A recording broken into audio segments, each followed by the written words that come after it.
Wow, Sunrisers, Mother Earth, it's always great to be here. Yes. And we have so much for which to be thankful and grateful. And if you're up with us each and every weekday morning, thank you so much for being here with us. We love nobody now. Love no, love no. Anyone day, anyone turn up, anyone sit down. Good morning, Sunrisers. Now, the Kingston Harbour, Jamaica's largest natural harbour, has had a very tough time with pollution. But thanks to the support from the U.S. Embassy, local students, through the Kingston Harbour Eco Restoration Initiative, KHERI, they are stepping up to make a difference. Now, the Esirom Foundation Sustainability Manager is here with us, Khalia Hall, along with the U.S. Embassy Public Affairs Attaché, Michael Lavallee, and they join us this morning on Sunrise Earth to talk about how they're getting schools involved in the fight against plastic pollution. Good morning, ladies and gentlemen. Hi, how are you? Welcome. Good morning. All right. This is a topic that we love because, you know, we're the country of land and wood and water, right? And the pollution is definitely going against all that we stand for. And as citizens, we have to play our part in preserving our ecosystem. The Kingston Harbour is world-renowned, right? So talk to us about how bad is it and how urgently do we need to fix this, Khalia? It's pretty bad. Solid waste is what we see with our eyes. That's one of the 3 types of waste, but there's also industrial outflow. So sometimes if you're driving along Palisados and you look to the right, which is the harbour, and you look to the left, which is right outside the harbour, you can see just the colour differences in the water. And then there's also sewage, unfortunately. I know it's something we've been trying to address, but those are the 3 main sources of pollution that is in the harbour. So just remember that what you see is not all that's there. And then sometimes there's also a pungent smell. Is that a part of the whole pollution as well? Of course, of course. We visited one of the communities at the mouth of Mountain View Gully, and these people's backyard is garbage. So they open their door to piles of garbage. The scent is there.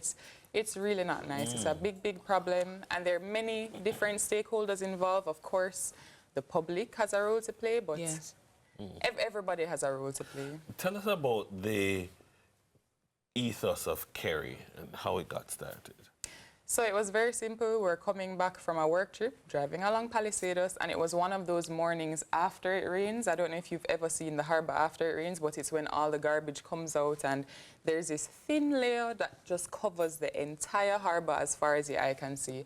And we looked at it and said, how comes nobody not doing anything about this? You know, like surely some government official, someone has seen this. Why aren't we doing anything? And we decided to go around the harbour. We found a fisherman. He took us on the water, and the project just evolved from there. Wow. So we started with cleaning up the garbage in the harbour, but we thought that's addressing the problem downstream, and it's not really fixing it. It's a band-aid solution. So we have to go further upstream to the schools and the communities who probably dump their garbage in the gullies. Indeed. Michael, diplomacy takes different forms.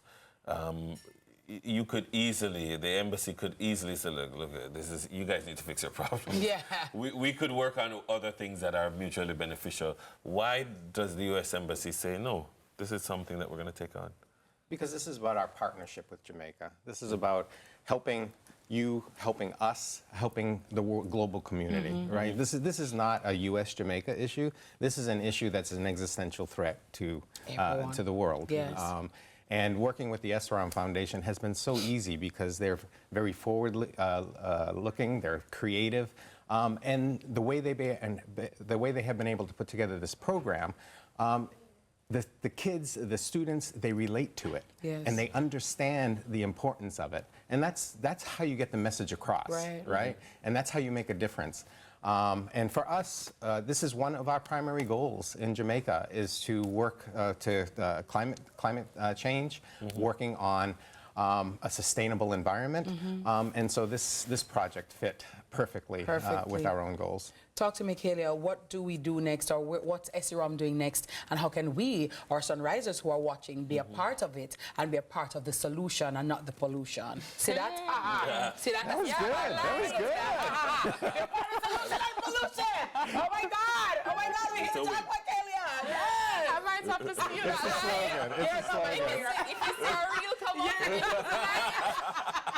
Miss Kitty. Yeah, right. Be a part of the solution, not the pollution. Hello. Yeah, but what are we doing next? Are you cleaning up, and how can we be a part of it? So you can stay up to date on our Instagram page in terms of participating in activities, but I would say on a daily basis, what we can do as individuals without relying on change in policy, etc., is to cut back on our plastic pollution. It might feel hard because everything is in plastic these days. So if you want to buy a cake for somebody's birthday and you didn't have time to bake it yourself, chances are if it don't come in the cardboard box, it's going to come in a plastic container. So sometimes you feel like you don't have a choice, but reusable adoption is the best way. So I don't know if you're familiar with the Bring Your Own Things campaign. I remember that one. No.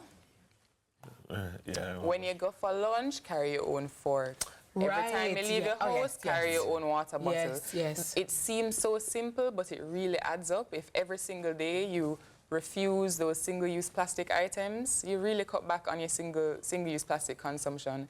And then businesses can try to change, you know, the way they distribute or manufacture their products. Yeah.